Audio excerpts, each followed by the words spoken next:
Have you ever worn someone's favorite color like armor, believing it made you beautiful in their eyes? Have you ever carried love like an offering, only to have it shattered at your feet? That's what happened to Lorena Luff on her 4th wedding anniversary. She wore emerald green because Marvin said it made her skin glow like honey in sunlight. She left work early with bourbon-glazed salmon and Dom Perignon, ready to celebrate 4 years of what she thought was love. Instead, she found her husband tangled in their sheets with Brenda Wong, her best friend since college, her maid of honor, the woman who knew every scar on Lorena's soul. Lorena left with nothing. No money, no home, no illusions left to comfort her. But then a dangerous man named Eugene Norman made her an offer that sounded impossible. Marry him within 24 hours, and he'd give her an empire to burn her betrayers to the ground. Before we begin, I'd like to welcome back my amazing viewers. Tell us where you're watching from in the comments. And if you haven't subscribed yet, hit that subscribe button. You won't want to miss what happens next. Lorena Luff balances the champagne bottle and the takeout bag as she unlocks the door to the apartment she shares with her husband, Marvin. For years of marriage today. For years of being understanding when he worked late. For years of convincing herself that love could survive on scraps of attention. For years of believing that trust was its own reward. The apartment is quiet except for faint music drifting from the bedroom. Lorena's heart lifts slightly. Maybe Marvin remembered after all. Maybe he planned something. She'd worn emerald green, the color he once said made her brown skin luminous. She'd picked up his favorite meal from that place downtown. She was trying, always trying. The champagne bottle slips from Lorena's fingers the moment she pushes open the bedroom door. Marvin is in their bed, the bed she picked out, with sheets she agonized over choosing with a woman. But not just any woman. Brenda Wong. Her best friend since freshman orientation. The woman who held Lorena's hand at her mother's funeral. The woman who dried Lorena's tears during every hard moment.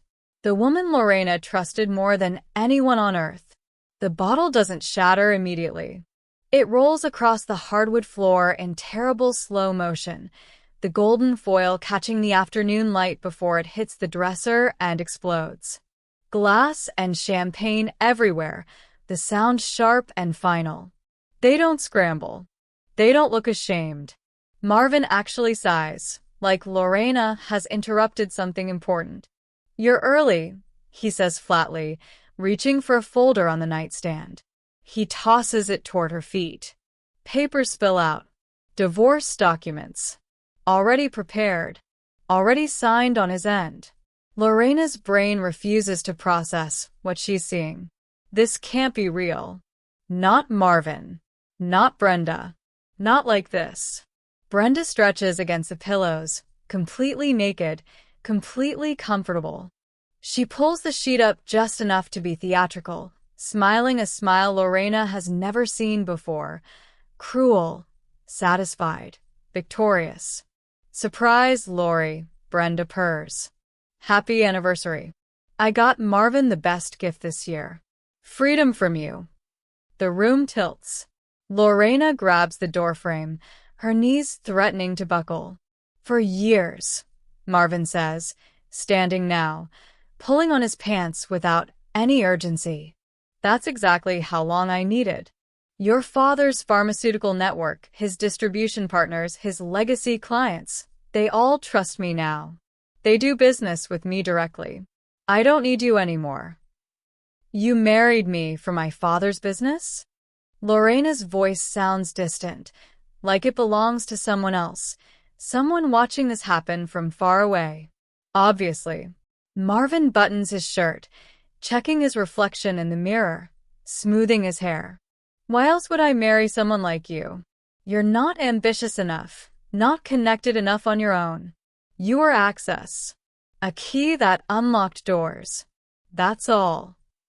Brenda sits up, making no effort to cover herself, examining her manicured nails. "Oh, Lorena.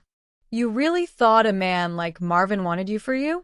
You're sweet, sure, but sweetness doesn't build empires. He needs someone who understands power, someone who can match his vision. We've been together for over a year, actually, since right after your 3rd anniversary. The words keep coming, each one a knife. Remember when I stayed over last spring because I had that terrible breakup? I was with your husband in the guest room while you made us breakfast in the morning. God, you were so easy to fool. Every memory rewrites itself. Every girl's night. Every tearful phone call about Brenda's love life. Every shared confidence. All of it calculated. All of it lies. The joint accounts are empty. Marvin continues, his tone businesslike, detached. I've transferred everything into offshore holdings. That prenup you signed? It protects me perfectly. You remember, your father's lawyer recommended it. Except I had my own attorney draft the actual document. You get nothing. That's illegal, Lorena whispers. Prove it. Marvin's smile is ice.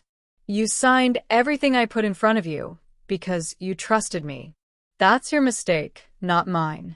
My lawyers assure me it's all perfectly legal. Airtight. Lorena's legs give out. She sinks to the floor, glass crunching under her knees. She doesn't feel the cuts blooming through her stockings. I want you out tonight, Marvin says. I'm having the locks changed first thing tomorrow. Take your clothes. Everything else stays here. Where am I supposed to go? Not my problem anymore. He turns to Brenda, his expression softening in a way it never did for Lorena, his voice gentle in a way she hasn't heard in years. Ready, baby? Let's go celebrate properly. They dress while Lorena sits frozen on the floor, surrounded by broken glass and broken promises. Brenda steps over her on the way out, pausing to whisper close to her ear. You were always too soft, too trusting, too naive. The world eats women like you alive. Thanks for the husband, though. I'll take much better care of him than you ever could. The door closes behind them. Lorena sits in the wreckage of her life. Broken champagne, divorce papers, the ruins of 4 years. And something inside her shatters too. Not her heart, that broke months ago under the weight of Marvin's indifference. Something else. Something fundamental. The woman who walked into this room dies on that floor surrounded by glass. What rises has sharper edges. Lorena leaves with nothing but her purse and the wedding ring she can't quite bring herself to remove. The building's doorman pretends not to see her tear-stained face as she stumbles past him into the lobby. Everyone always pretends not to see. She tries her credit card at the ATM in the building's vestibule. Declined. She tries again. Declined. Her hands shake as she checks her banking app. The joint account that should have $60,000 shows a balance of 0. Her personal savings account, the one her father opened for her when she turned 18, shows $47. Lorena leans against the cold marble wall, staring at her phone screen. $47. 4 years of marriage. 4 years of combining finances, of trusting Marvin with passwords and account access, of believing that married people shared everything equally. The rain starts as she reaches the sidewalk. Cold autumn rain that soaks through her emerald dress within minutes. She walks without direction, numb to everything except the steady buzz of her phone. Text messages flood in. Friends asking about anniversary plans. Her cousin wants to know if Marvin surprised her. Her former coworker from the pharmaceutical company sent a gif of champagne bottles popping. She can't answer. Can't explain. Can't admit how thoroughly she was destroyed. Lorena finds herself in Midtown, outside Dante's, an upscale steakhouse she can't afford. Through the floor-to-ceiling windows, she watches beautiful people live beautiful lives. Couples laughing over wine, groups celebrating something worth celebrating. She used to be one of them. Not anymore. Now she's just another broken woman with nowhere to go. Her phone rings. It's her friend Michelle, probably calling to ask about the anniversary dinner. Lorena almost answers, but then she remembers. Michelle introduced her to Brenda. Michelle has known Brenda longer. Michelle will believe whatever story Marvin and Brenda tell. And they will tell a story. She knows this with sudden, horrible clarity. Marvin said he'd positioned her as emotionally unstable. That means he's been laying groundwork, planting seeds, telling people she's been acting strange, paranoid, irrational. When the divorce goes public, everyone will nod knowingly. Poor Marvin, married to a woman who fell apart. Poor Marvin, who tried so hard to help her. Lorena collapses against the restaurant's exterior wall, sliding down to sit on the wet concrete. Sobs tear from her chest, ugly and gasping. Pedestrians quicken their pace around her. No one stops. No one asks if she's okay. Why would they? This is pathetic, she tells herself. Get up. Move. Do something. But she can't. The numbness spreads, replacing shock with something worse. Absolute emptiness. Her marriage was a transaction. Her best friend was a thief. Her entire adult life was built on lies. And now it's all washed away, leaving her with $47 and nowhere to sleep tonight. A black Lincoln Continental pulls up to the curb nearby. Lorena doesn't notice until the rear door opens and expensive Italian leather shoes appear in her peripheral vision. You'll catch pneumonia sitting there. The voice is deep, smooth, with an edge that suggests he's accustomed to being obeyed. Lorena looks up to see a man standing over her, tall, easily 6'3", with sharp features and eyes like polished obsidian. He's probably in his late 30s, wearing a charcoal suit that costs more than her wedding dress did. There's something dangerous about him despite the refined appearance, something predatory in the way he holds himself. A thin scar cuts through his left eyebrow. She should be afraid, should refuse. But fear requires caring about consequences, and she's fresh out of both. I don't care about pneumonia, she says flatly. Maybe not. But you're sitting in front of my restaurant, and watching you fall apart is depressing my dinner guests. He extends a hand. Get in the car. So you can murder me? If I wanted you dead, you'd already be dead. He says it matter-of-factly, like commenting on the weather. I'm offering you a dry place to sit and something hot to drink. You can decline, but make the decision before my driver blocks traffic any longer. Lorena takes his hand. The contact sends an electric shock through her, the first thing she's felt besides pain in hours. His grip is strong, pulling her up effortlessly. The car interior is warm, luxurious. She sinks into leather seats that probably cost more than her monthly salary at her old job, the job she quit when Marvin said his wife shouldn't work, that it looked bad for his image to have her earning her own money. The man slides in beside her, maintaining a careful distance. He's more handsome than she initially realized. Strong jawline, intense eyes that seem to catalog everything about her in seconds. His dark hair is styled back from his face, revealing that scar and another smaller one along his cheekbone. Eugene Norman. He introduces himself. The name means nothing to Lorena, but the driver adjusts the rearview mirror with obvious pride. Whoever this man is, he's important. Lorena Luff. Her voice sounds hollow, like it's coming from underwater. Luff, Eugene repeats, studying her. That's your married name. For now. The words taste bitter. And the people who made you cry? My husband. My best friend. But that's not why I'm crying. She laughs, the sound broken and sharp. I'm crying because I was stupid enough to trust them. Stupid enough to think love meant something. Eugene studies her for a long moment, his expression unreadable. Where do you want to go? I don't know. I don't have anywhere. The admission tastes like failure, like every wrong choice she's ever made crystallized into 4 words. Then you'll come with me while you figure it out. Eugene's penthouse occupies the top 3 floors of a building in Tribeca, the kind of address that doesn't advertise itself. Floor-to-ceiling windows overlook the Hudson River and the glittering sprawl of Lower Manhattan. Everything is minimalist, expensive, pristine, black marble, white walls, and charcoal furniture with occasional gold accents. It looks like a showroom, carefully designed but impersonal, as if no one actually lives here. He directs her to a guest suite. Shower. I'll have clothes brought up. Lorena should question this.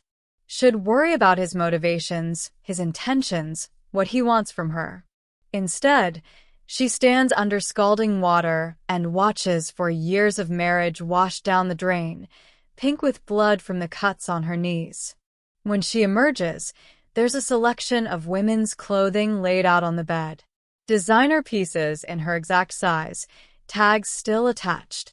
She chooses the simplest option, a black cashmere sweater and matching pants. They fit perfectly, which should unsettle her, but doesn't. Nothing can unsettle her more than what's already happened.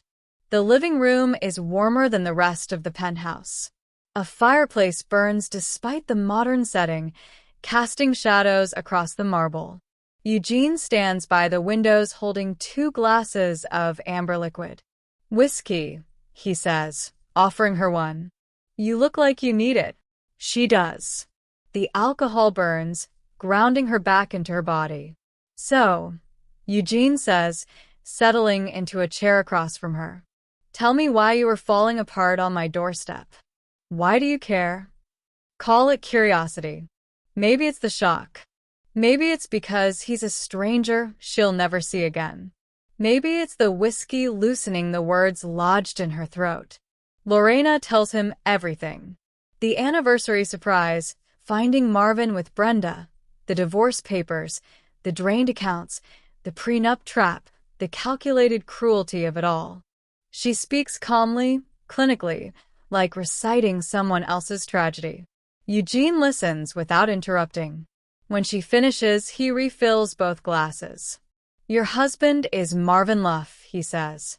It's not a question. You know him? I know of him.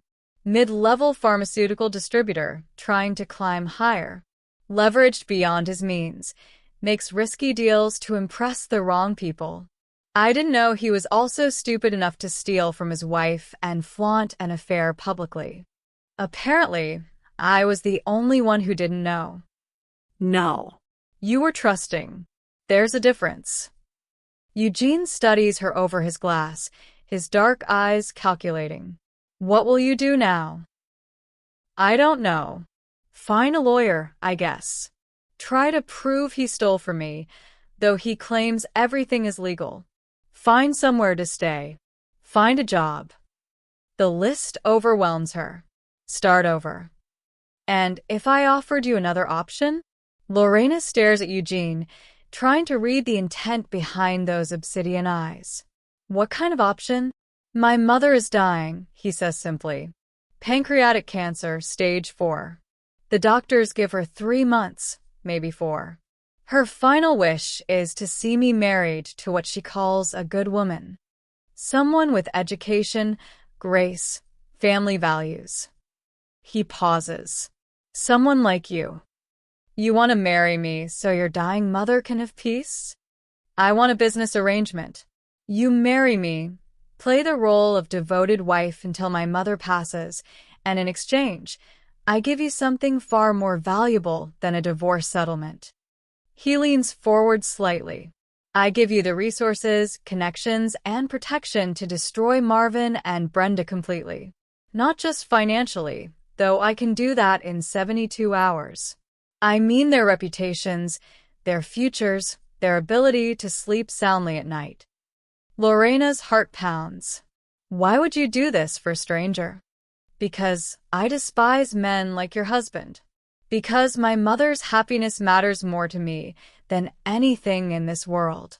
And because He tilts his head, studying her. You have the look of someone who's just learned a valuable lesson about survival. That makes you useful. Useful how? My mother is traditional.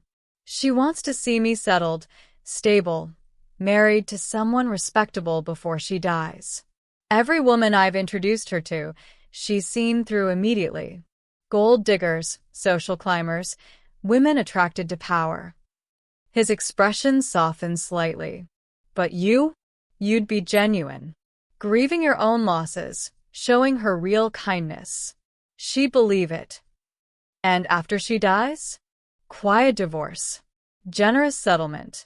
You walk away with enough money to start fresh anywhere you want, plus the satisfaction of watching Marvin and Brenda pay for what they did.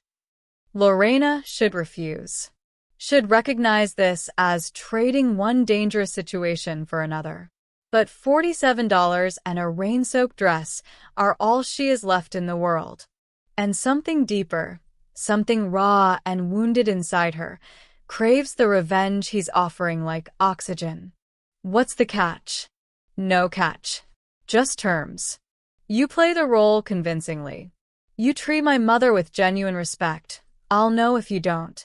And you understand that my business involves things you won't ask questions about.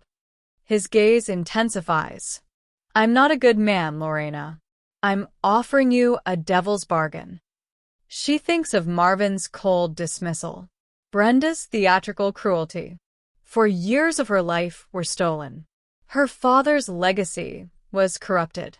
The world that taught her to be soft and trusting and good, only to devour her for it. When do we start? Eugene's smile is sharp as a blade. Right now. The lawyer arrives at midnight, a sharp-eyed woman named Caroline Reeves who carries a leather briefcase and asks no questions.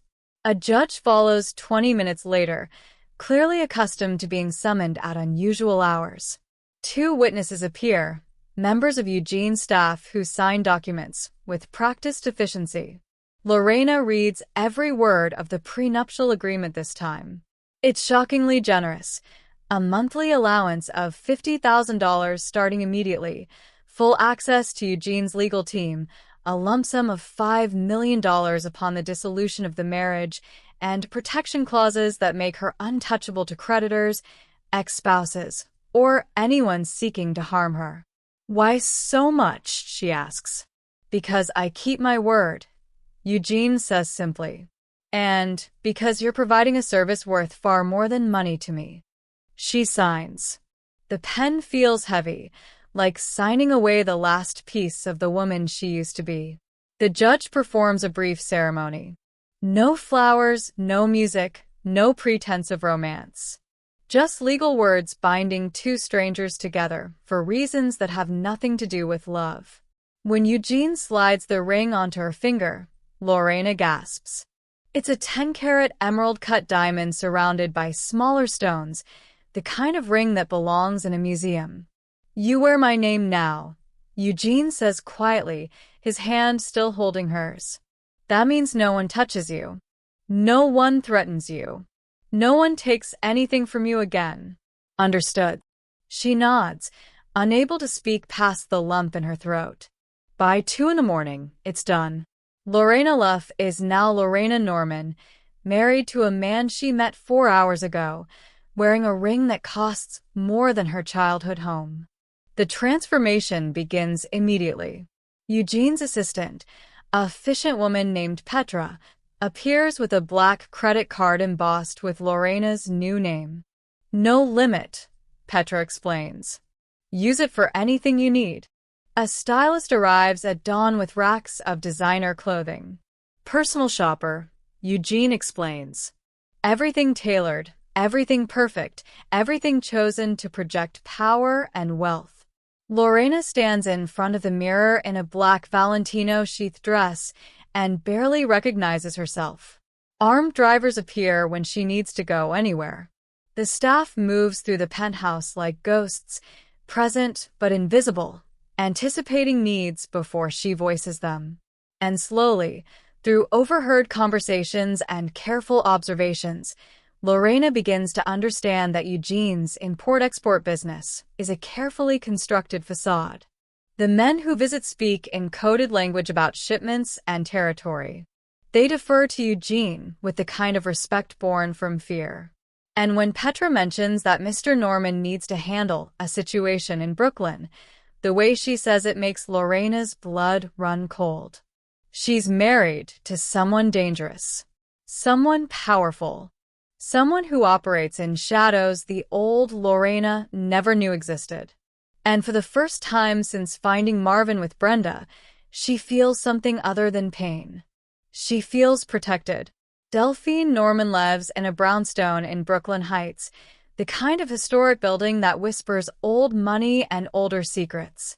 Eugene drives Lorena there himself 3 days after the wedding, his hands steady on the wheel, his expression unreadable. "My mother will see through this immediately," he warns as they pull up. She always does.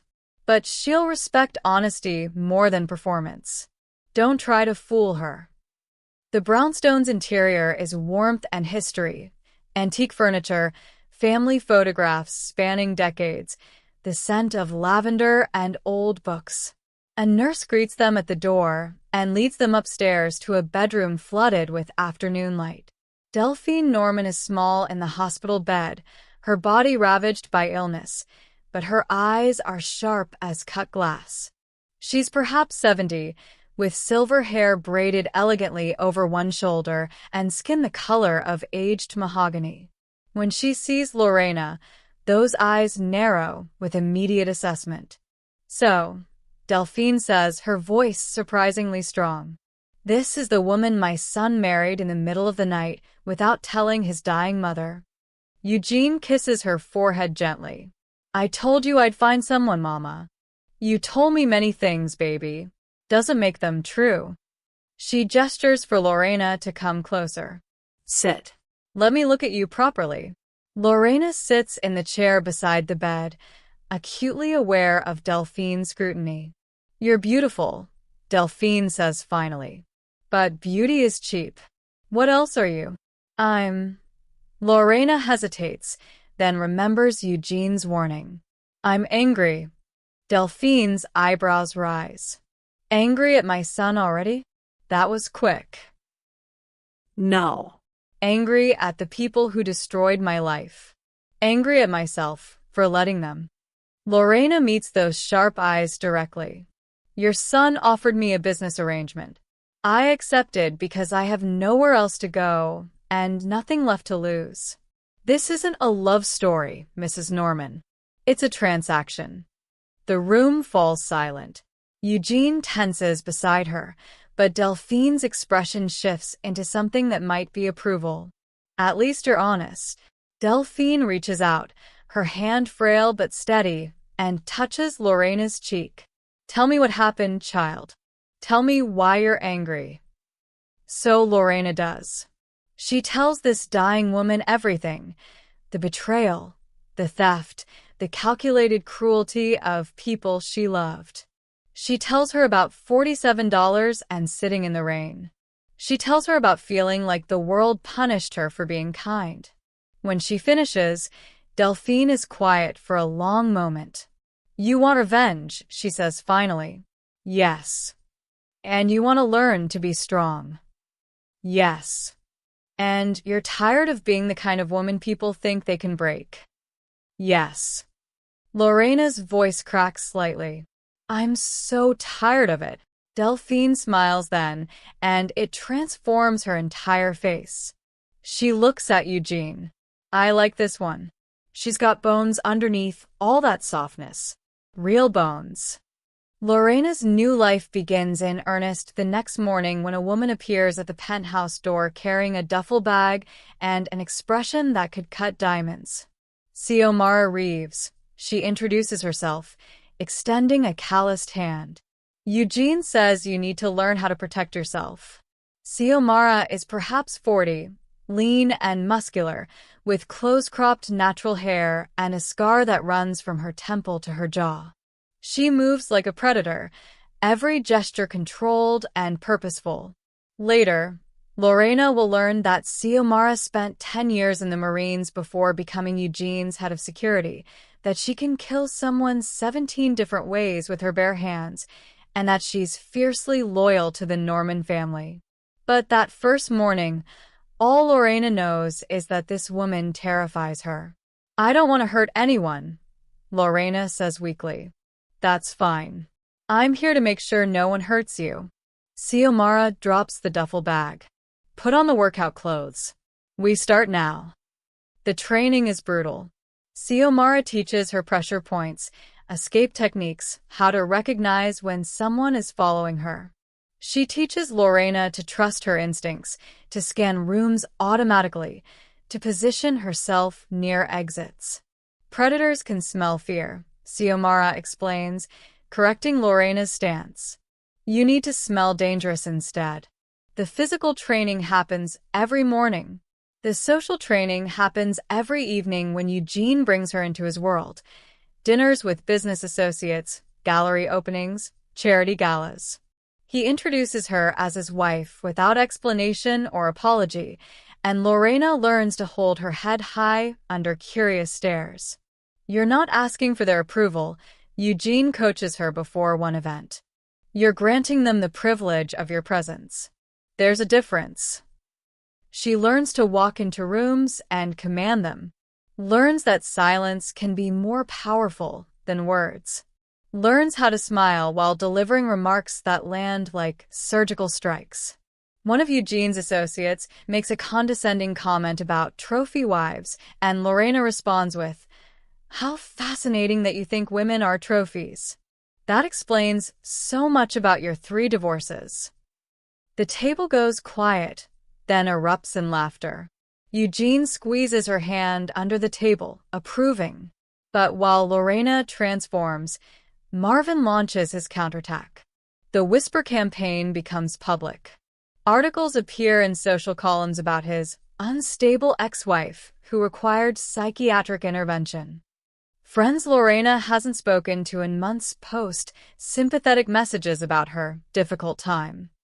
One of Marvin's associates mentions at a networking event that Lorena had a breakdown and married some criminal in a desperate rebound. The lies spread like poison through their social circles. And every time Lorena hears them, she remembers Delphine's words. "In this family, we protect our own, but we destroy our enemies." She's learning the language of power. Soon, she'll learn to speak it fluently. And then Marvin will understand exactly what he created when he broke her. The restaurant is per se, where reservations require 3 months' notice and a willingness to spend a mortgage payment on dinner. Eugene has a private dining room reserved for a meeting with potential investors in his legitimate shipping operations, 3 hedge fund managers and their spouses, all carefully vetted, all ignorant of the darker aspects of his empire. Lorena wears midnight blue Dior and Delphine's diamond earrings. Her natural hair is styled in an elegant twist. She's learned to apply makeup like war paint, subtle enough to look effortless, dramatic enough to be memorable. When she enters the private dining room on Eugene's arm, she sees approval in the investor's eyes. The evening proceeds smoothly until dessert arrives and Marvin walks in. He's not alone. Brenda clings to his arm, wearing a dress cut too low for the venue, her smile predatory. They shouldn't be here. This is a private event. But Marvin has always been skilled at talking his way into places he doesn't belong. "Lorena," Marvin says loudly, performing shock. "I didn't expect to see you here. I thought you'd still be recovering from your episode." The table goes quiet. Eugene's hand finds Lorena's under the table, steady and warm. She squeezes back, grateful for the anchor. Episode. One of the investors' wives asks, "My ex-wife had a breakdown after our divorce," Marvin explains with false concern, moving closer to the table uninvited. "It was very sudden, very sad. I tried to get her help, but she refused treatment and ran off to marry." He looks at Eugene with manufactured surprise. "Well, I won't say what I've heard about your business dealings, Mr. Norman. But Lorena was always impulsive when she was unwell. Brenda adds with poisonous sweetness, "We were so worried when we heard she'd married a stranger within hours of our separation. It seemed like such a desperate, unstable thing to do." Lorena feels the old shame rising, the instinct to apologize, to shrink, to accept their narrative. But then she remembers Xiomara's training, Delphine's approval, the woman she's becoming. She doesn't speak. She doesn't need to. Eugene simply raises one hand, and a man appears at the table, tall, distinguished, carrying a leather portfolio. "This is my cousin, Asa Norman," Eugene says calmly. "Corporate attorney. Asa, would you mind sharing those documents we discussed?" Asa opens the portfolio and begins distributing folders to everyone at the table, including Marvin. "Financial records," he explains pleasantly, showing systematic embezzlement from joint accounts, fraudulent business dealings, and tax evasion spanning 4 years. Also included are communications between Mr. Luff and Ms. Wong detailing their affair and their plans to discredit Mrs. Norman, formerly Mrs. Luff, to avoid proper asset division. Marvin's face drains of color. "Where did you? This is private." "Nothing is private when you steal from the wrong person," Asa says smoothly. "Mrs. Norman has excellent legal representation now." One of the hedge fund managers is already reading, his expression darkening. His wife leans over to look at the documents, her mouth forming a small O of shock. The other investors flip through pages, their faces shifting from confusion to disgust. "This is forgery," Marvin sputters. "Lies. She's unstable, I told you." "The documents have been verified by 3 independent forensic accountants," Asa continues. "Copies have also been delivered to the IRS, the SEC, and Mr. Luff's current business partners. I believe several of them are trying to reach you now." As if on cue, Marvin's phone begins buzzing in his pocket. Then again. Then continuously. Brenda tries to salvage the situation. "You can't possibly believe this. She's clearly paying people to fabricate evidence because she's obsessed." "Ms. Wong," Eugene says quietly, his voice carrying the weight of absolute authority, "I suggest you leave before I have security review the surveillance footage showing you accessing Mrs. Norman's personal documents while visiting her home last year. Industrial espionage is a serious charge." Brenda's face goes white. She'd forgotten. That weekend she'd stayed over, when Lorena was at a conference, Brenda had photographed files from Lorena's home office, her father's business contacts, proprietary distribution networks. She'd given everything to Marvin, and Eugene's people had found proof. One of the investors stands abruptly. "I think we're finished here. Mr. Luff, Ms. Wong, you should go." His tone makes it clear this isn't a suggestion. Marvin tries one more time, his voice rising desperately. "You're all making a mistake. She's manipulating you. Sir, you need to leave now." 2 security guards appear, professional but imposing. Brenda grabs Marvin's arm, trying to pull him toward the exit, but he wrenches free, turning to Lorena with genuine hatred in his eyes. "You think you've won? You think marrying some gangster makes you untouchable?" Lorena meets his gaze calmly. She doesn't smile, doesn't gloat, doesn't say a single word.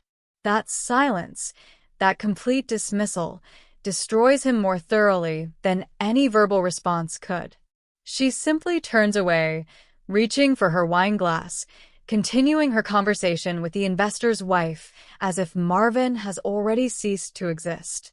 Security escorts them out while Marvin's phone continues its relentless buzzing, investors pulling out, partners demanding meetings, his carefully constructed empire beginning its collapse in real time.